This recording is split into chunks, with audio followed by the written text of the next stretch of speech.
Hello guys, आप देख रहे हैं फ्लाइंग करियर पॉइंट। दोस्तों, आप सभी का हमारे चैनल पर बहुत बहुत स्वागत है। दोस्तों, आज हम लोग बिहार सीडीपीओ के विषय में बात करेंगे और जानेंगे कि बिहार सीडीपीओ किस प्रकार से जो है उसकी तैयारी करना है। सबसे पहले ये समझेंगे कि जो सीडीपीओ हैं उनका कार्य क्या होता है, सीडीपीओ कौन होते हैं और उनकी सैलरी कितनी होती है, इसके विषय में समझेंगे। सीडीपीओ की नियुक्ति कहाँ होती है, किस विभाग में होती है, इसके विषय में जानेंगे। और इसके बाद सीडीपीओ बनने की पूरी प्रक्रिया क्या है, एग्ज़ाम में के लिए अप्लाई किस तरीके से करना है, कौन कौन से एग्ज़ाम होते हैं, कितने चरण होते हैं, उनका डिटेल, फ़ीस कितनी होती है, आयु सीमा कितनी होती है और इसके बाद एलिजिबिलिटी क्या चाहिए, इसके सारे के विषय में हम लोग डिटेल में बात करेंगे। तो चलिए आइए शुरू करते हैं। गाइस, सीडीपीओ का जो कार्य होता है वो 0 से लेकर के 6 वर्ष तक के जो बच्चे होते हैं एवं जो गर्भवती महिलाएं होती हैं, इनके कुपोषण को जो है दूर करना, इनके कुपोषण, इनके स्वास्थ्य के जो है स्वास्थ्य संबंधी समस्याएं दूर करना, यानी कि ये जानकारी हासिल करना कि जहां पर इनकी नियुक्ति होती है, इनकी नियुक्तियां जो है ब्लॉक में होती है, ब्लॉक वाइज नियुक्ति होती है। तो हर ब्लॉक में जितने भी आंगनवाड़ी केंद्र हैं, उन आंगनवाड़ी केंद्रों के माध्यम से ये जांच करना जो है आवश्यक होता है इनके लिए। ये इनकी ड्यूटी होती है कि गांव में या हमारे ब्लॉक में, हमारे एरिया में जहां भी नियुक्ति होती है, जो कार्य क्षेत्र होता है, वहां कितनी महिलाएं और बच्चे कुपोषित हैं और इनके स्वास्थ्य संबंधी कौन कौन सी समस्याएं हैं और इनको किस प्रकार से दूर करना है, इसके विषय में पूरा दूर करना सीडीपीओ का ये मुख्य रूप से कार्य होता है। महिलाओं से संबंधित जो भी समस्याएं हैं, कुपोषण से संबंधित, उनके स्वास्थ्य से संबंधित और बच्चों में कुपोषण और स्वास्थ्य से संबंधित जितनी भी समस्याएं हैं उनको दूर करने के लिए 1975 में सरकार ने एक योजना लॉन्च किया। इस योजना का नाम था प्राथमिक सामाजिक कल्याण योजना। इससे पहले बाल विकास एवं पुष्टाहार विभाग अभी तक नहीं बना था, तो कोई विभाग इस रूप में कार्य नहीं कर रहा था, बल्कि एक योजना लॉन्च किया था। तो योजना के माध्यम से सरकार ने प्राथमिक सामाजिक कल्याण योजना शुरू किया, जिसके माध्यम से महिलाओं और बच्चों के कुपोषण और स्वास्थ्य संबंधी समस्याओं को दूर करने के लिए प्रयास किया। फिर बात आती है 1988 की।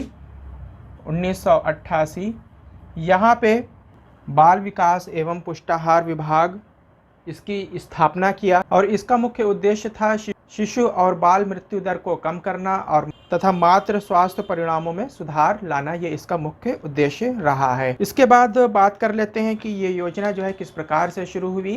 तो यह योजना संयुक्त राष्ट्र संघ द्वारा निर्धारित SDGs के से निकटता से जुड़ा हुआ है।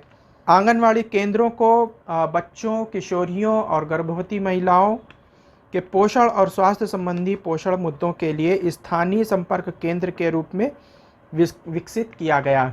बाल विकास एवं पुष्टाहार विभाग दुनिया के सबसे बड़े और अनोखे और आउटरीच कार्यक्रम के माध्यम से लाभार्थियों को पूरक पोषाहार, टीकाकरण और बच्चों की वृद्धि पर निगरानी, स्वास्थ्य जांच और रेफरल सेवाएं, पूर्व स्कूल गैर अनौपचारिक शिक्षा प्रदान की जा रही है। अब हम लोग ये जान लेते हैं कि आगे कि इसका फॉर्म किस तरीके से अप्लाई किया जाता है। अब गाइस, बात कर लेते हैं कि क्वालिफ़िकेशन क्या होनी चाहिए, यानी कि जो एजुकेशनल क्वालिफ़िकेशन है, शैक्षणिक योग्यता है, एलिजिबिलिटी है, उसके विषय में।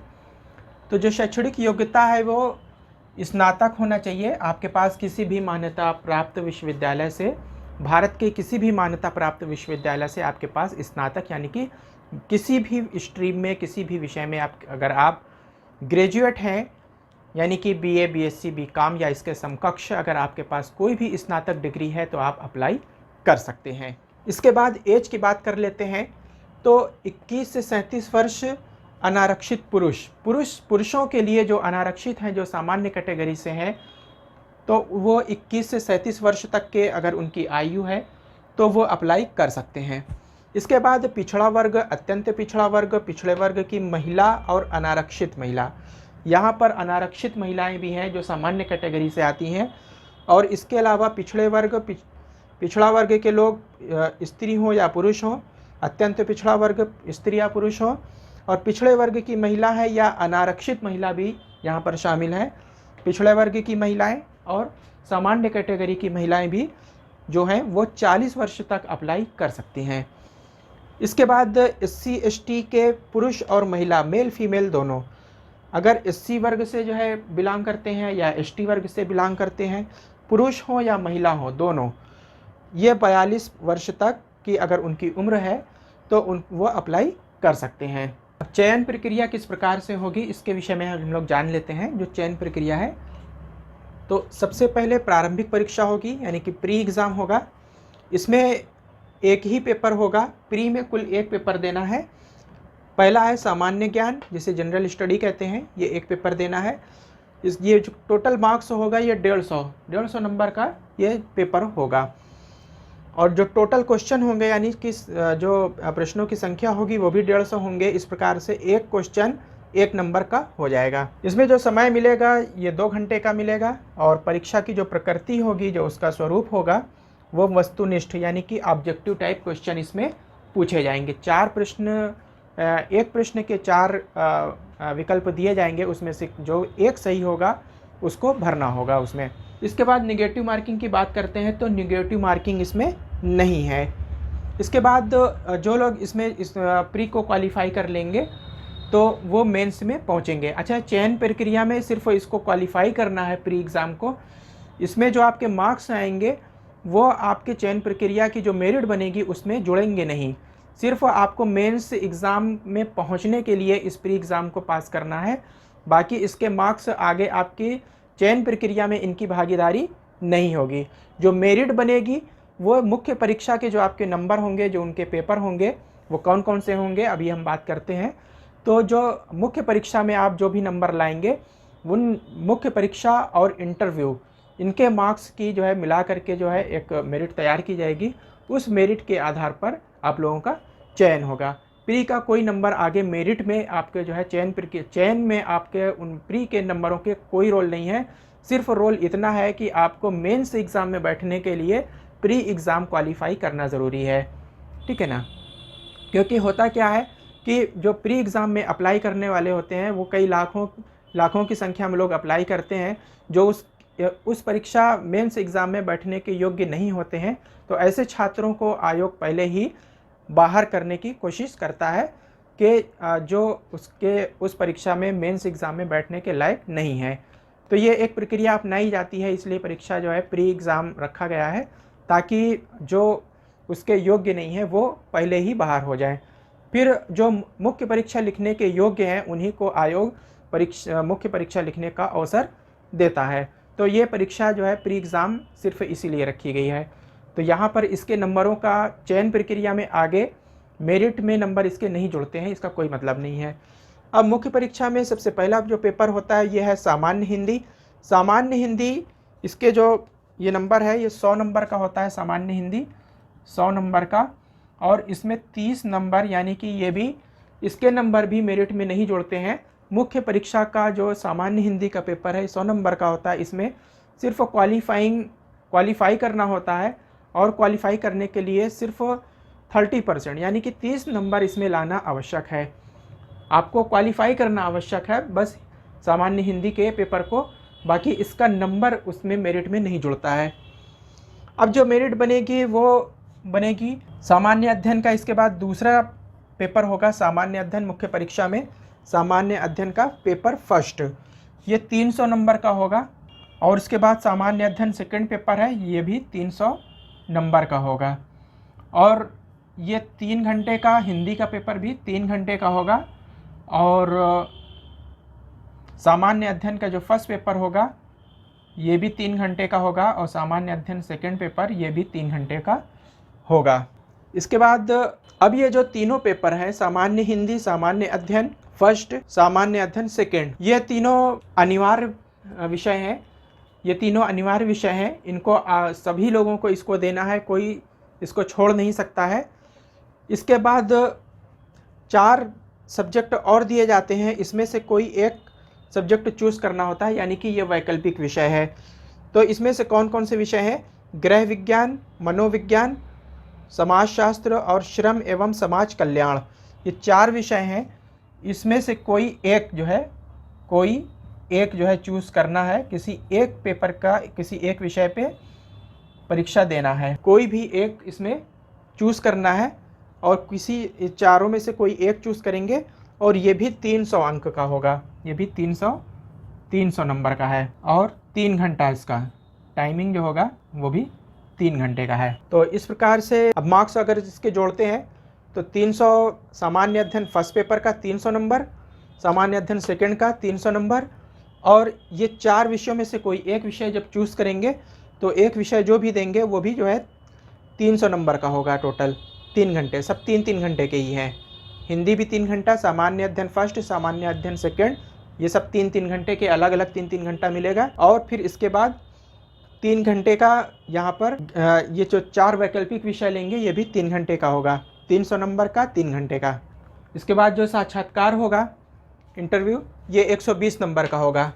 तो 3, 3, 6, 3, 9 और 120, ये 1020 की कुल टोटल जो नंबर होंगे सब मुख्य परीक्षा और इंटरव्यू के मिला करके 1020 नंबर पे मेरिट बनेगी। 1020 की जो है मेरिट बनेगी। तो इस तरीके से ये 3 परीक्षाएं हैं, तीनों को जो है पास करना है। इसका आप लोग जो है स्क्रीनशॉट लेना चाहें तो ले लीजिए, ठीक है।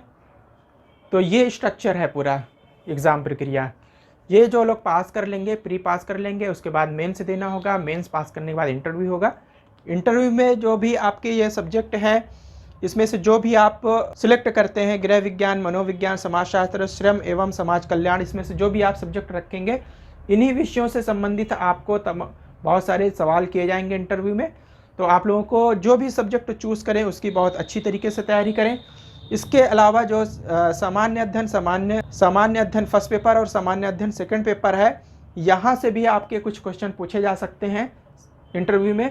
और इसके अलावा ग्रेजुएशन में आपके जो सब्जेक्ट रहे हैं, तो ग्रेजुएशन के आपके सब्जेक्ट के विषय से भी आपके सवाल पूछे जा सकते हैं। तो ग्रेजुएशन के विषयों को भी एक बार, जो भी आपकी बुक्स रही हैं उनको भी एक बार आप लोग पलट लीजिएगा, ताकि वहाँ से भी पूछ लेता है, आयोग के सदस्य होते हैं वहाँ पर पूछ लेते हैं ग्रेजुएशन में आपके कौन कौन से सब्जेक्ट रहे हैं।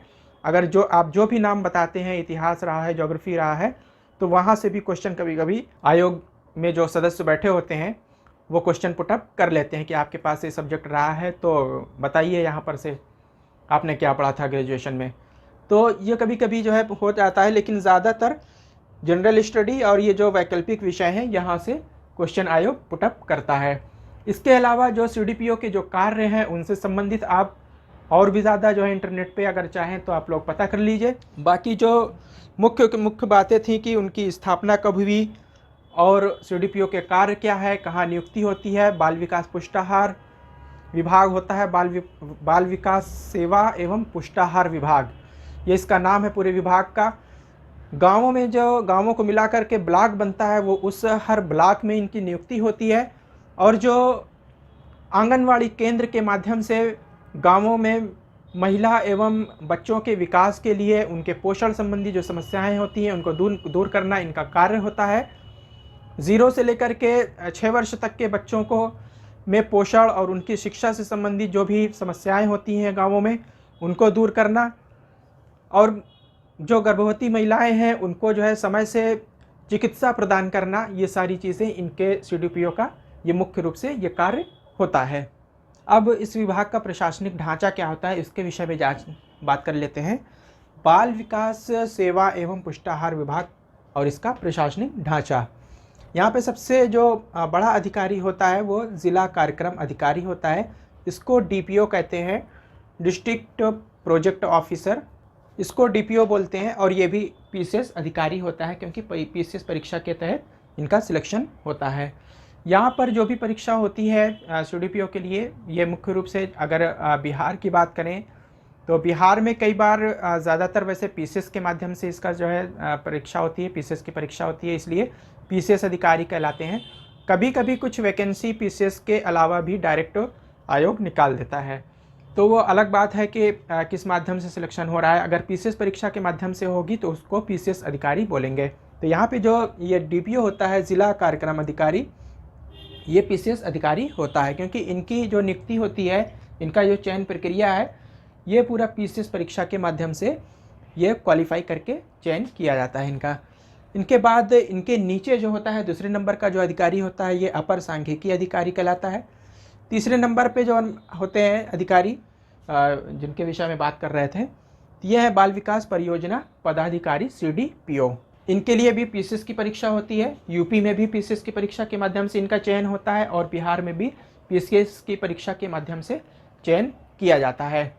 कभी कभी बिहार में पीसीएस परीक्षा के अलावा डायरेक्ट वैकेंसी भी लोकसेवा आयोग निकाल देता है, तो वो भी कराता, लेकिन लोकसेवा आयोग ही इस परीक्षा का आयोजन है। चौथे नंबर पे यहाँ पे जो अब ये पीसीएस अधिकारी के अलावा समूह गा की कुछ पोस्ट हैं, इनके विषय में बात कर लेते हैं। मुख्य सेविका जिन्हें लेडी सुपरवाइज़र कहते हैं, ये समूह गा की पोस्ट है और इनका जो ग्रेड पे है ये 2800 का है। इस प्रकार से इनकी जो कुल सैलरी बनती है वो 29,200 की बनती है। 29,200 से इनका शुरुआत होती है, तो 29,000 मान लें राउंड फिगर में, 29,000 से इनकी शुरुआत होती है। समूह गा की ये वैकेंसी होती है सुपरवाइज़र की, लेडी सुपरवाइज़र। इनके बाद 5वें नंबर पे आते हैं आंगनबाड़ी कार्यकर्त्री। इनकी सैलरी नहीं होती है बल्कि एक मुश्त इनको मानदेय दिया जाता है जो कि 7,500 रुपये, 7,500 रुपये होता है। आंगनबाड़ी कार्यकर्त्री के नीचे फिर मिनी आंगनबाड़ी कार्यकर्त्री होती हैं, इनका मानदेय होता है 4,500 रुपये। और इसके बाद सबसे नीचे जो होते हैं वो आंगनबाड़ी सहायिका, इनका मानदेय 3,500 रुपये होता है। ये हर आंगनबाड़ी में इन लोगों को नियुक्त किया जाता है ताकि ये जो ऊपर के अधिकारी होते हैं इनकी सहायता के लिए इनकी नियुक्ति होती है। इन्हीं के माध्यम से गांव में घर घर ये सरकार का जो मैसेज होता है उसको पहुंचाया जाता है।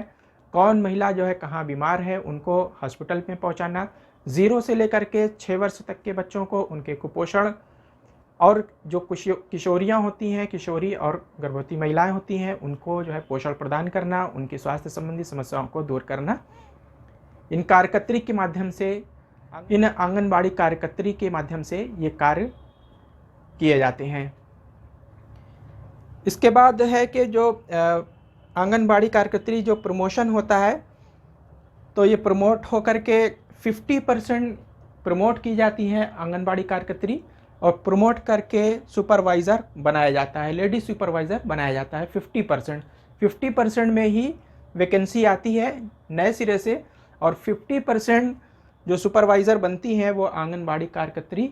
बाकी उनकी क्वालिफ़िकेशन भी देखी जाती है, अगर उनके पास क्वालिफ़िकेशन है तभी उनको प्रमोट किया जाता है, और उनका कार्य किस प्रकार का रहा है, अभी तक उनकी सेवाएं किस प्रकार की रही हैं, वो सारी भी चीज़ें देखी जाती हैं। तो अगर उन्होंने अच्छी सेवा की है तो उनको प्रमोट करके मुख्य सेविका यानी कि समूह गा पे उनको प्रमोट कर दिया जाता है। इस प्रकार से उनको जो ग्रेड पे है वो 2800 ग्रेड पे जब पूरी सैलरी बनती है, इसमें बहुत सारी चीज़ें जुड़ जाती हैं कि जैसे कि आने जाने का खर्चा, HRA है, DA TA, बहुत सारी चीज़ें जो है तो जुड़ती है, तो वो 29,000 इनकी पूरी सैलरी बन जाती है। तो प्रमोट होने के बाद काफ़ी फ़ायदा मिलता है। तो ये इसके विषय में जो है कुछ बेसिक जानकारी रही है।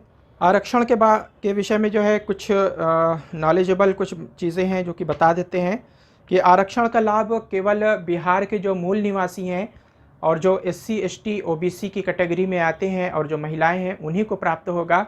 बिहार राज्य से बाहर के जो निवासी हैं या बिहार के ही निवासी हैं लेकिन अब वो वहाँ के स्थायी निवासी नहीं हैं, तो उनको ये लाभ नहीं मिलेगा। यानी कि बिहार राज्य के अगर रहने हैं निवासी लेकिन अब स्थायी निवासी नहीं हैं, उनके पास स्थायी निवास का प्रमाण पत्र नहीं है, और इसके अलावा वह बिहार राज्य से दूसरे राज्यों के अगर निवासी हैं तो उनको भी, भले ही वो SC ST या OBC कैटेगरी में आते हैं लेकिन उन्हें बिहार राज्य में इसका आरक्षण का लाभ नहीं मिलेगा, वो अनारक्षित कैटेगरी में ही गिने जाएंगे। इंटरव्यू में जब आप लोग जाएँ तो सभी प्रकार के जो मूल प्रमाण पत्र हैं आपके शैक्षिक योग्यता के मूल प्रमाण पत्र, यानी कि जैसे हाई स्कूल है, जन्म तिथि के लिए ले जाना आवश्यक होता है। इंटरमीडिएट भी कभी कभी मांग लेते हैं, इसलिए इंटरमीडिएट का सर्टिफिकेट और अंक पत्र यानी कि मार्कशीट और आपका सर्टिफिकेट दोनों होना चाहिए। इसी प्रकार से ग्रेजुएशन का भी आपके पास मार्कशीट और डिग्री आपके पास होनी चाहिए। ओरिजिनल ये सारे जो है प्रमाण आपको लेकर के जाने हैं, प्रमाण पत्र। इसके अलावा पहचान पत्र आपके पास, आधार कार्ड या वोटर ID अगर आपके पास है तो आपको लेकर के जाना होगा। और इसके अलावा हाल ही का खींचा हुआ पासपोर्ट साइज़ का फ़ोटो आपके पास, रंगीन फ़ोटो 4 फ़ोटो होने चाहिए। फ़ीस की बात कर ले तो सामान्य वर्ग की 600 रुपये, केवल बिहार राज्य के SC ST के लिए, जो बिहार राज्य के SC ST हैं उनका 150 हो जाएगा। और अगर दूसरे राज्य के हैं, यानी कि अगर यूपी से हैं या MP से हैं, बंगाल से हैं या छत्तीसगढ़ से हैं, कहीं किसी भी दूसरे राज्य से हैं, तो उनको 600 रुपये देना होगा। बिहार के ही SC ST के हैं तो 150 रुपये। बिहार राज्य के स्थायी निवासी महिला आरक्षित और अनारक्षित के लिए 150 रुपये है। दिव्यांग के लिए, अगर दिव्यांग वो 40% तक जो है दिव्यांग है, फिजिकल हैंडीकैप हैं, तो 150 रुपये। और अन्य सभी उम्मीदवारों के लिए 600 रुपये देना होगा। वेबसाइट जो है आपको अप्लाई किस प्रकार से करना है, इसकी वेबसाइट पर जाना है। लोक सेवा आयोग की वेबसाइट है www.bpsc.bih.nic.in पर जा कर के आपको फॉर्म अप्लाई करना है। वहीं से आपको इसका विज्ञापन भी मिल जाएगा हिंदी और इंग्लिश में, और इसके साथ साथ अप्लाई करने का वहाँ पर ऑप्शन भी मिल जाएगा। अब जो CDPO की जो सैलरी होती है इसके विषय में बात कर लेते हैं। तो जो CDPO की सैलरी होती है तो 53,100 से शुरू होती है और 1,67,800 रुपये तक जाती है। यानी कि मिनिमम जो है आपकी ये जो शुरुआत होगी 53,100 से शुरू होगी, और मैक्सिमम जब रिटायर होते होते, इसका मतलब ये होता है, इस तरह से आप लोगों ने विज्ञापन में देखा होगा कि 53,100, यानी कि मिनिमम जो होगा वो 53,000 से शुरू होगा। अब इसमें और भी चीज़ें जुड़ जाती हैं, जैसे कि HRA है, हाउस रेंट है। अगर आपको सरकारी आवास मिल जाता है तब तो फिर HRA नहीं मिलेगा। अगर बहुत सारे कुछ ज़िले ऐसे होते हैं कि जब बहुत पिछड़ा होता है, जिनके लिए सरकारी आवास उपलब्ध नहीं हो पाता है, तो उनको HRA मिलता है। इसके अलावा TA है, DA है, महंगाई भत्ता, ये वो सब मिला करके मतलब ये सैलरी में जुड़ता है, जो बेसिक सैलरी होती है। तो 53,000 में अगर ये जुड़ जाता है तो 5 से 7,000 रुपये अगर और जोड़ रहे तो नियर अबाउट मतलब 60,000 आपकी सैलरी मिनिमम बनेगी जब आपकी शुरू में नियुक्ति होगी। और 1,67,800 का मतलब ये है कि रिटायरमेंट होते होते मैक्सिमम सरकार इतना रुपया तक देगी, इसके ऊपर 1 रुपया भी नहीं देगी। इसका मतलब ये होता है। हाँ, अब ये जो है ये बेसिक सैलरी है। अब इसमें भी जो है 1,67,800 का मतलब ये हुआ कि ये बेसिक सैलरी है। अब इसमें जो है प्लस HR जुड़ जाएगा, प्लस जो है TA मिल जाएगा, प्लस DA मिल जाएगा, और इनके अलावा भी बहुत सारी चीज़ें जो है कुछ होती है, तो वो सब जो है जोड़ करके इस मतलब जो है, तो ये 1,67,000 है, तो 1,70,000 भी हो सकता है, 1,75,000 भी हो सकता है। तो ये जो है रिटायरमेंट तक होते होते इतनी सैलरी हो जाती है लास्ट में। तो ये जो है इसका बेसिक स्ट्रक्चर, ये सब जो है बेसिक बातें रही हैं। बाकी आप लोग जो है परीक्षा पे जो है ध्यान दीजिए। और कुछ सुविधाएं और भी मिलती हैं, जैसे कि जो है गवर्नमेंट की तरफ से सरकारी गाड़ी मिलती है, और सहायक के रूप में कुछ जिन्हें अर्दली कहते हैं वो सब भी मिलते हैं। तो और आवास मिलता है सरकारी। तो इस प्रकार से जो है बहुत सारी चीज़ें जो है सुविधा मिलती है सरकार की ओर से। तो बहुत अच्छी जो है ये जॉब है। अगर आप लोग इसको क्वालिफाई कर लेते हैं तो आपको भी ये सब सुविधाएं मिल सकती हैं। तो thank you very much guys. अगर आप लोगों को ये हमारा वीडियो पसंद आया हो तो आप लोग हमारी वीडियो को लाइक कर दीजिएगा और शेयर कर दीजिएगा अपने सोशल मीडिया प्लेटफॉर्म पर। जिन लोगों ने अभी तक हमारे चैनल को सब्सक्राइब नहीं किया है दोस्तों, आप लोग सब्सक्राइब कर लीजिएगा, बराबर में लगे हुए बेल का आइकन को प्रेस कर दीजिएगा। और किसी भी तरह का कोई भी प्रश्न हो मन में तो आप लोग कमेंट बॉक्स में ज़रूर लिखिएगा। Thank you very much. I will meet again soon.